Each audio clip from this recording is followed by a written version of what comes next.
전주와 완주가 수소 시범도시에 선정됐습니다. 이로써 전라북도는 수소 중심지에 한 발짝 더 다가섰다고도 볼 수 있겠는데요. 물론 그만큼 해결해야 할 과제도 많이 남아있겠죠. 전북의 미래 먹거리로 꼽히는 수소 산업. 오늘 이슈 인사이드에서는 수소 시범도시 선정의 의미와 남은 과제에 대해서 이야기 나누겠습니다.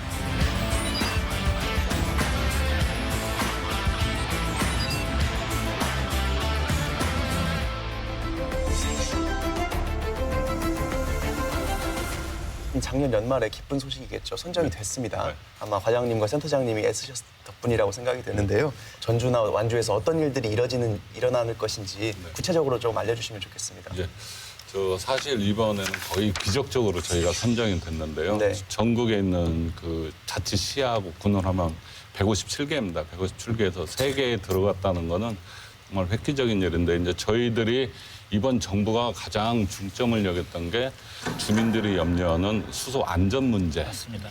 그다음에 그 수용성 확보를 위해서 어떻게 할 것인가.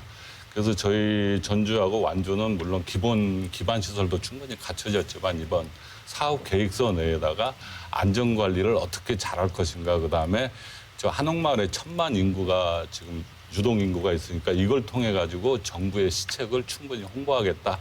이게 가장 주요했던 것 같습니다. 그래서 저희들이 기본적인 구상은 지금 전주 시내버스 연차적으로 해갖고 49대까지 돌리고요.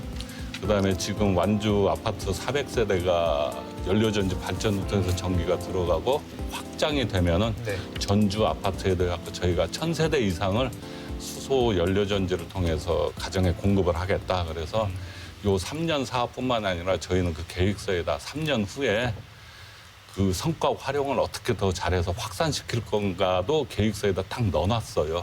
그게 좀 주요했던 것 같습니다. 근데 한 가지 좀 궁금한 게요. 이 수소 시범도시 그리고 수소 경제를 이야기하게 될 때 그 핵심이 그러면 수소차 운행입니까? 딱 2가지로 요약을 하면 됩니다. 수소 대중교통. 예. 수소버스가 우선이 되겠죠. 이게 경제성도 좋으니까. 그다음에 이제 특히 서울 지역 같은 경우는 충청남도에서 거의 대부분 화력발전을 해서 지금 전기가 올라가고 있어요. 그래서 그 미세먼지 이런 것까지 다 잡을 수 있습니다. 그래서 수소차 운행과 그다음에 2번째로는 그 도시 아파트 단지에 화력발전 대신에 화석연료 대신에 수소를 통해서 깨끗하고 값싼 연료를 공급하겠다는 게 정부의 기본 구상입니다. 예. 크게 2가지 교통과 주택 기본 맞습니다. 요소로 들어간 것으로 알고 있고 뭐 이번에 3곳이 선정됐다고 들었습니다. 네. 안산, 울산 그리고 전주, 완주인데 이제 전주와 달리 안산, 울산도 자기 나름대로의 지역 특화 모델을 제시를 했겠죠. 뭐 그것들과 우리는 어떻게 다른지 좀 알려주시겠어요? 네, 그 안산 같은 경우는 그 시와의 그 조력발전소에서 나오는 그 잉여 전력을 활용해가지고 그러니까 수전해를 통해서 수소를 만들고 그거를 인근 이제 항구에서 쓰게끔 하겠다고 하는 그런 계획이 지금 있고 별도의 그런 수소를 통해서 인근에 이제 에너지 타운을 조성하겠다. 그게 이제 그 안산의 계획이고. 울산 같은 경우는 수소 그 현재 자동차 내 수소 충전소를 파이프라인으로 연결해서 수소를 만들어서 이제 그 차에다가 보급을 해주겠다 그 계획이 있고요. 또 하나는 이제 수소 지게차나 수소 선박, 그다음에 유람선을 이제 활용하는 부분에 있어서 거기에 이제 수소를 활용하겠다는 그 계획이 저희하고는 좀 다른 부분이 있습니다. 이제 어떻게 보면 안산이나 울산은 어떻게 보면 이제 생산, 뭐 유통, 뭐 이제 이런 쪽으로 가는데 전주나 완주를 보면 좀 소비 중심이다. 예를 들면은 그러니까 연료를 공급하고 버스에 에너지를 투여하고 그랬을 때 저는 이게 환경적으로는 뭐 어떤 효과가 있을지 몰라도 과연 지역 경제를 살리고 미래 먹거리까지 얘기하는 정도의 어떤 경제성이 있는 구조인지 다른 지역에 비해서 그게 계속 의문이 들더라고요. 뭘로 이익을 창출하고 부를 창출해서 지역 경제에 도움이 되는 건지 아직까지는 제가 그걸 파악을 못 하겠더라고요. 지금 우리가 자꾸 수소 얘기를 하는데 이거는 친환경 에너지원이거든요. 그래서 수소가 생산이 되면은 이 활용 분야가 굉장히 많습니다. 그래서 저희는 지역에 맞는 수소 경제 시범 도시를 만들어서 결국 이 지역이 그걸 통해서 뭔가 이익을 창출을 하고 주민들에게도 그 효과가 안분이 돼야지 이런 사업을 따오는 거지 그냥 상징성만 있는 건 아닙니다. 그래서 저희가 비즈니스 모델을 개발해서 3년 이내에 수소 충전소도 흑자가 나고 그다음에 수소 버스 같은 경우는요. 약 50대를 돌리게 되면은 1년에 지금 전주시에서 하는 그 가용 예산에서 한 30억 정도가 절약이 됩니다. 지금 수소가 킬로그램당 9,000원 정도인데 5,000원 정도만 되면은 한 가구당 한 달에 그 가스 요금은 휘발유 요금이죠. 한 15만 원 정도 절약이 되고 그다음에 저기 주택으로 따졌을 때는 약 13만 원 정도가 1년에 전기요금이 절약이 됩니다. 그래서 이와 같은 주민들에게 뭔가 경제적인 이득을 볼 수 있으려면 여러 가지 사업 경제성 모델이 돼야 되고 그러기 위해서는 가장 먼저 해결해야 될 게 수소 가격의 저렴합니다. 그래서 저희가 타겟을 2023년에는 5,000원으로 잡고 있어요. 지금 반절 정도. 그럴 때는 그 경제적인 혜택이 많은 주민들에게 돌아갈 거로 기대를 하고 있습니다. 그건 저희들이 계산을 통해서 데이터를 충분히 확보하고 있습니다. 저희 전라북도를 그 새만금 재생에너지 단지에서 나오는 남는 전기로 이해할 수도 있겠는데 그런 건 전력을 가지고 수소를 이제 만들어내는 거죠. 그러니까 재생에너지로 만들기 때문에 이산화탄소가 발생하지 않는 그러한 그린 수소를 이번에 그 산업부가 전라북도를 생산 거점으로 지정을 해줬습니다. 그래서 저희가 이거를 기획보고서를 작성을 해서 한 1,500억 정도의 프로젝트가 될 건데 이거를 이제 그런 시스템을 구축을 해서 그린 수소가 만들어지면 거기에 이제 관련 기업들이 들어올 거고 유통하고 활용하는 그런 그러니까 이용하는 그런 기업들까지 같이 이제 인버블가 될 겁니다. 그렇게 되면 아까 말씀하신 어떤 산업적으로 큰 파급 효과를 가져올 수 있겠다. 저희는 이제 그렇게 생각을 하고 그럼 한 있습니다. 가지만 더 좀 여쭤보면 궁금해서 그러는 건데요. 우리 전라북도 같은 경우에는 새만금에 풍력이랄지 지금 이런 것을 지금 활용을 하겠다 네. 지금 이렇게 말씀을 좀 하시잖아요. 네. 그러면 실제 그러한 그 구상과 생각들이 새만금 종합개발이라고 하는 그 틀 속에 이미 다 편입이 돼 있어서 그것들이 지금 작동이 될 수 있는 것인지 그 부분은 이제 새만금 개발청이랑 일단 부지 부분에 대해서 한 10만 평 정도는 협의가 다 돼 있고 같이 이제 그 뭐 한국전력도 이번에 이제 같이 참여를 이제 하게 되고 대기업도 좀 참여를 하게 되고 그다음에 수소를 생산하는 기업, 유통하는 기업들이 다양한 기업들이 거기에 같이 지금 참여를 지금 하고 있습니다. 그렇기 때문에 저희는 이제 그린 수소 실증 상용화 단지를 구축하게 하려고 하는 거거든요. 예, 그거는 조금 이제 더 지켜봐 주시면 알겠습니다. 성공할 기왕에 이제 가능성이 있습니다. 가격이나 생산 단가 얘기가 나왔으니까 네. 말씀인데요. 교수님은 당연히 향후 몇 년 안에 가격이 많이 내려갈 것이라고 네. 전망을 네. 하셨는데 그게 뭐 기술 발전에 따라서 당연히 예상이 되는 겁니까? 왜냐하면은 기존의 다른 뭐 울산이나 다른 도시의 수소 관련 사업들도 수소 그 가격 때문에 예상치 못하게 사업 계획이 좀 틀어지거나 이런 전례도 있다고 들어서요. 네, 저기 울산 같은 경우 부생수소 중심으로 되어 있는데 부생수소는 다양한 그 공장에서 나오기 때문에 불순물 차이가 많이 나해갖고 일정하게 안 되기 때문에 그 처리하는데 상당히 많은 비용도 들어가서 경제성이 약간 떨어지고요. 아까 우리 이 과장님께서 말씀하셨지만은 정부가 그린 수소를 2022년도부터 생산하겠다고 발표를 했습니다. 그럼 그린 수소하고 연계되는 거가 신재생 에너지인데 맞습니다. 전국에서 가장 큰 신재생 에너지 클러스터를 갖고 있는 게 3.2 기가와트가 새만금밖에 없습니다. 그래서 그 그린 수소에 관련된 거는 전라북도가 가장 선제적으로 대응을 할 수 있고 보통 저희가 잉여 재생에너지를 활용하면 효율이 63% 정도가 됩니다. 그래서 충분히 경제성이 확보되고 단지 지금 저희가 문제는 한꺼번에 대용량으로 만드는 거. 그것만 미비가 돼 있고 나머지는 이미 기술적으로 완성도가 상당히 높습니다. 그래서 저희가 이번에 수소 시범 도시에서도 역점을 둔 거가 우리는 2022년도부터 그린 수소를 생산해서 보급을 하겠다. 이거를 넣어놨거든요. 그래서 이거는 전라북도만이 할 수 있는 유일한 사업이라고 보고 있습니다.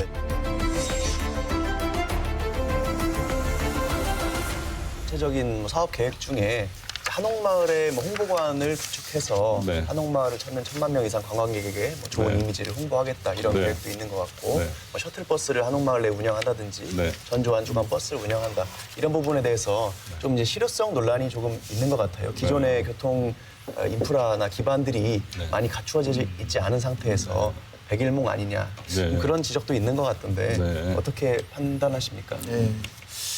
일부 지금 창원 같은 경우에 버스를 이제 운행을 하면서 이제 충전소가 이 공급이 좀 적다 보니까 그런 부분에 있어서 문제 제기가 있는 걸로 알고 있습니다. 울산 같은 경우는 지금 1,300대가 돌아다니고 있거든요. 근데 그 충전소 4개가 다 커버를 하면 아무 문제가 없이 잘 돌아가고 있고, 저희 같은 경우는 22년까지 1,600대를 지금 보급을 할 계획인 거고, 충전소는 10기를 구축할 겁니다. 그래서 이제 전주에 6기가 이제 구축이 될 거고요. 그 중에서 이제 버스가 그러니까 버스 전용 충전소가 두 개소가 설치가 됩니다. 그러니까 금년 말까지. 그래서 이제 금년에는 일단 승용차로 쓸 수 있는, 그러니까 수용차를 활용할 수 있는 충전소는 상반기 중에 3월부터 아마 활용할 수 있을 건데 네. 상반기 중에 2개, 하반기에 2개 이렇게 구축이 될 겁니다. 그렇게 저희가 계획을 세워서 확충을 해 나가고 있고요. 네. 전체적으로 2030년까지는 그러니까 승용차 14,000대, 그다음에 버스 400대. 그러니까 버스 400대가 이제 우리 전라북도 전주뿐만이 아니라 다른 지역까지 다 이제 커버를 하게 됩니다.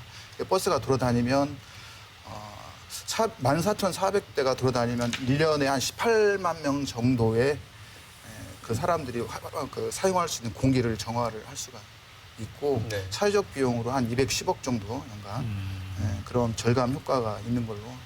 사실은 충전소가 이제 흑자로 가기 위해서는 그만큼 사용하는 네. 차량이 많아야 되잖아요. 네네. 근데 아까 말씀하신 대로 그러면 그 차량을 구입하는 시민들이 많아야 되는데 지금의 그 차량 가격은 정부에서 부조를 한다 하더라도 사실은 비싼 편이거든요. 네네. 이제 비싸지, 그리고 접근성도 사실은 없는 편이지, 과연 시민들이 네. 그 가격에 그런 어떤 접근성에 대한 어려움을 불구하고 네. 14,000대를 우리 전주 시민들이 구입을 할 것인지 저는 그 부분에서 좀 의문이 되고요. 그리고 충전소가 지금 서울 같은 경우에도 운영을 해도 충전소 협회에서는 운영 자체도 적자이기 때문에 네. 건설 비용뿐만 아니라 운영비에 대한 보조금도 요구를 하고 있는 상황입니다. 그러면은 경제성을 얘기했을 때 보조금 사업이라고 하는 것이 유지는 될지 몰라도 과연 네. 경제적으로 이익이 되는 사업이냐. 보조금 사업은 보조금 사업대로의 한계가 있는 건데 네. 그랬을 때 자꾸 보조금 사업으로 가는 이 사업을 경제성이 자꾸 있다고 얘기하시는데 그게 자꾸 납득이 안 가는 거예요. 네. 일단은 그 차량 구입하는 부분은 전체 차량 가격이 7천만 원 중에서 네. 3,650만 원을 네. 이제 지원을 받고 3,350만 원을 이제 지불을 하면 차를 이제 받을 수가 있습니다. 거기에 이제 뭐 그 기타 이제 세금 감면이 있기 때문에 그 가격 가지고 차를 운행할 수가 있고, 그다음에 이제 아까 제가 계산을 해보니까 5km를 그러니까 1km를 충전하면 거의 100km를 달릴 수가 있거든요. 네. 그러니까 이 부분에 있어서 연비를 일반 승용차하고 계산을 해보면 한 50% 정도 연간 했을 때 그러면 1년에 한 160만 원, 170만 원 정도 절감 효과가 있습니다. 연료 말씀하시는 효과가. 거잖아요. 네, 저는 이제 그렇게 예상을 하고 있고 그래서 충분히 가격적인 메리트가 이제 있지 않겠냐 생각을 네. 하고, 그다음에 이제 아까 보조금에 대한 부분 네, 말씀하셨는데 그렇기 때문에 저희가 그 지역에서 수소를 생산해서 그 공급을 해주면 유통비가 많이 줄거든요. 그래서 아까 이제 키로당 5,500원 말씀을 드린 거고, 5,500원에 받아가지고 뭐 8,800원이나 이렇게 받으면 아무래도 이제 마진이 생기기 때문에 충전소가 자립할 수 있는 그런 여건이 될 걸로 좀 보고 있거든요. 그래서 이제 그런 구조를 우리가 잘 만들어주는 거, 이런 거가 중요하다. 그러니까 저는 안타까운 게 사실은 청정이라고 해서 수도 에너지를 계속 홍보를 하시는데 미세먼지 감축 부분에 있어서 물론 효과가 없는 건 아닐 텐데 아까 말씀드린 대로 미세먼지 감축의 주요 원인은 좀 제외를 시키고 있다, 지금 현재. 그리고 버스나 개인용 차량에 대해서 자꾸 이렇게 국민의 세금을 지금 엄청나게 지금 지원하는 거거든요. 그러면 혹자에서는 뭐라고 하냐면 미세먼지나 이런 환경 오염에 대해서 직접적으로 해결을 하는 것이 아니라 오히려 이런 예산들이 그런 차량을 생산하는 자동차 기업에게 이익만 주는 거 아니냐, 우리의 세금들이. 예를 들면 현대자동차 같은 경우나 기아자동차에 엄청난 지금 보조금이 들어가는 거거든요. 그리고 소비자 입장에서 보면 이렇게 우리가 세금을 투여해서 수소차와 인프라를 구축할 테니 시민들은 현대나 기아의 수소 자동차를 사라, 이렇게 좀 왠지 이렇게 압박을 당하는 느낌이 있는 것도 사실이에요. 그래서 그런 효용성도. 예. 이제 그런 측면에서 저희가 일단 수소가 장거리에 굉장히 유리한 그런 조건이 되거든요. 그래서 현대자동차가 그동안에 그 자기 자체 차량을 가지고 수출하는 부분에 상당히 애로사항이 이제 있었습니다. 근데 이제 수소 사용차로 해서 연료전지를 만들겠다고 하니 유럽에서는 우선 수소 사용차만 가지고도 굉장한 어떤 수출 부분에 있어서의 탄력을 받을 수 있는 여건이 되고요. 지금 정부 계획이 상용차에 대해서 12만 대, 18만 대까지 가겠다고 하는 거거든요. 그렇게 가면 근 수십조의 지역 매출 효과가 생깁니다. 그렇게 되면 지역에서 일자리 창출도 저희가 판단했을 때 한 7천 명 이상 일자리가 만들어지는 그런 구조가 만들어지거든요. 그래서 저희가 이런 부분은 수소 차량뿐만이 아니라 수소차에 납품하는 그런 부품사도 같이 그 지역에서 세계 최고의 그런 기업들이 있기 때문에 같이 성장할 수 있는 그런 여건이 됩니다. 그래서 저희는 전라북도는 수소를 새로운 신산업으로 육성해 나가는 거가 앞으로 저희 그 전라북도 미래에 있어서도 꼭 필요한 일이다. 이렇게 생각을 알겠습니다. 하고 네, 뭐 있습니다. 같은 이제 사실관계를 보고 조금 보는 관점에 따라서 입장이 다른 것 같은데요. 교통 얘기를 좀 너무 오래 해서 사실 다른 하나 중요한 요소인 주거, 주택 얘기를 또 해봐야 될 것 같아서 좀 넘어가겠습니다. 주택에 대해서 이제 수소로 에너지를 공급한다는 이야기인데 저 듣기로는 뭐 전주 에코시티나 뭐 완주 삼봉지구 이렇게 해서 장기적으로 수소로서 연료를 공급하겠다고 하는데 구체적으로 뭐 어디서 생산해서 어떻게 옮겨서 어떻게 쓰겠다는 것인지 진짜 감이 안 오네요. 네. 그 구체적으로 얘기하자면은 지금 완주 한솔케미칼에서 생산된 거를 현대자동차 옆에 있는 수소 충전소로 파이프 700리터를 해서 옮기고 네. 거기에서 삼봉지구까지 다시 또 파이프를 해가지고 옮길 겁니다. 그런데 그 수소 발전소가 아파트 내에 들어가는 게 아니라 아파트 외곽에 있으면서 거기서 발전을 해서 왜냐하면 주민이 아무래도 불안해하니까 거기서 전기를 공급하는 이런 형태를 띠고 있고 그 다음에 원래는 이번에 전주시가 아파트를 그 활용면에서 전주시가 아파트 공급을 맡아주었어야 되는데 주민 수용성 문제도 있고 그래서 1차적으로 삼봉이 됐고 그다음에 2차적으로는 이제 전주 지역에서 아파트 하면은 저희들이 경제성을 다 볼 겁니다. 이게 파이프로 가는 거가 훨씬 더 경제성이 있느냐 아니면은 이거 트레일러로 가는 게 경제성이 있느냐. 트레일러 갔을 때 주민들이 트레일러가 열흘에 한 번 정도 오는데 그거를 수용을 할까 이런 심리적인 것까지 다 고려를 해서 저희들이 최종 판단을 하는데 전주시가 다음에는 내년도에는 꼭 여기 아파트에다가 수소 연료전지 발전을 공급할 수 있는 대책을 세워야 될 겁니다.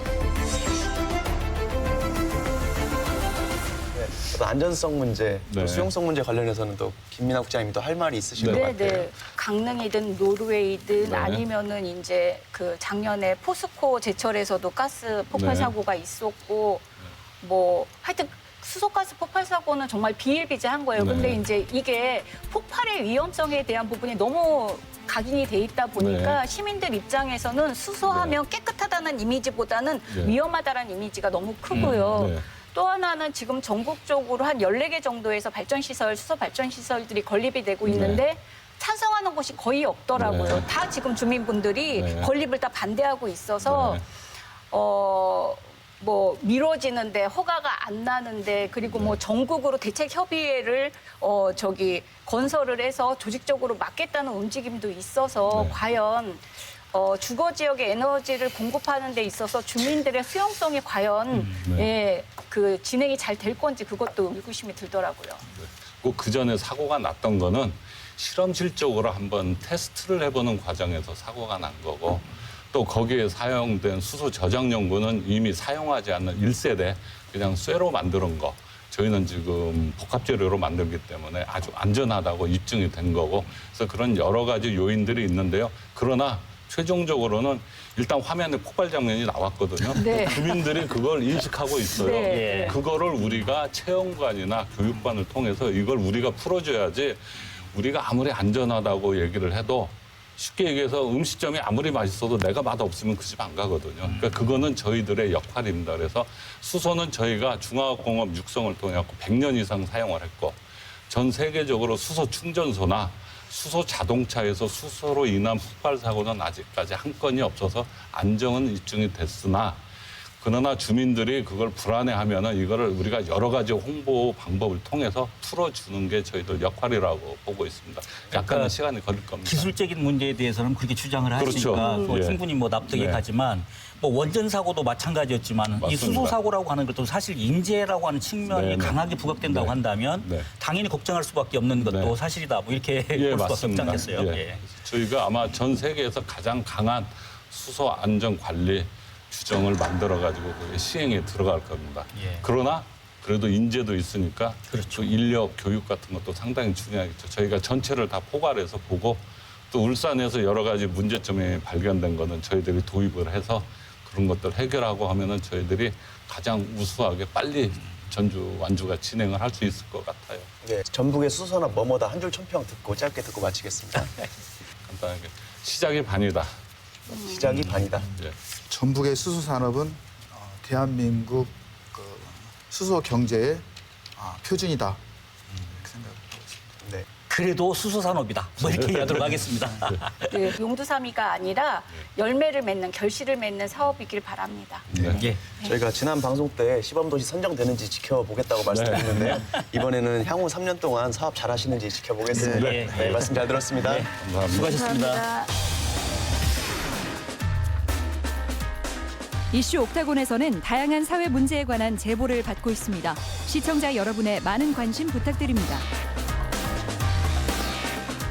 최근 대한관광 리무진이 전라북도를 상대로 제기한 소송에서 고등법원이 전라북도의 손을 들어주는 판결을 선고했습니다.